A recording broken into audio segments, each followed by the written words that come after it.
CAPF নিয়োগে দুর্নীতি, CBI এর জালে সেনাবাহিনীর সিপাই, জল ডমিসাইল সার্টিফিকেট তৈরি করে চাকরি বিক্রির অভিযোগ। কাকিনাড়ায় সেনাবাহিনীর ইঞ্জিনিয়ারিং বিভাগে কর্মরত অভিযুক্ত ধৃত মহেশ চৌধুরীর অ্যাকাউন্টে 1.5 কোটি টাকার হদিশ সিবিআই সূত্রে খবর। হাইকোর্টের নির্দেশে সিএপিএফ নিয়োগে দুর্নীতির অভিযোগের তদন্তে সিবিআই।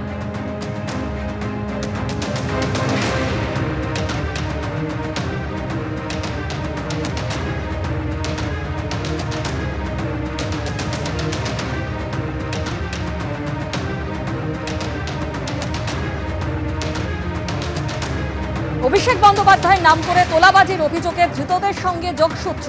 শেক্সপিয়ার সরণি থানায় হাজিরা বিজেপি বিধায়ককে জিজ্ঞাসাবাদ।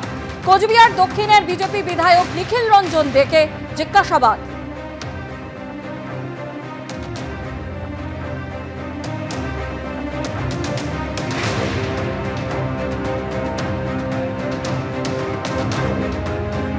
নজর রাখবো পরের খবরে। কবে হবে রাস্তা? গ্রামবাসীদের প্রশ্নের মুখে উত্তরবঙ্গ উন্নয়ন মন্ত্রী ও কোচবিহারের তৃণমূল সাংসদ। দিনহাটার পুঁটিমারিতে ক্রীড়া প্রতিযোগিতায় গিয়ে রাস্তা নিয়ে গ্রামবাসীদের প্রশ্নের মুখে মন্ত্রী সাংসদ। সরকার রাস্তা করবে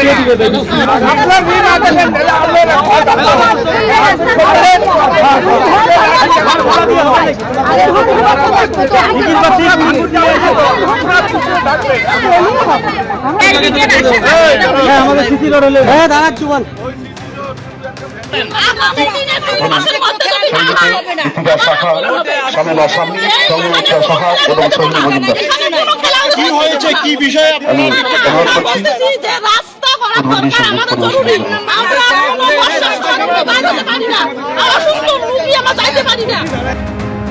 কবে হবে রাস্তা? গ্রামবাসীদের প্রশ্নের মুখে উত্তরবঙ্গ উন্নয়ন মন্ত্রী ও কোচবিহারের তৃণমূল সাংসদ।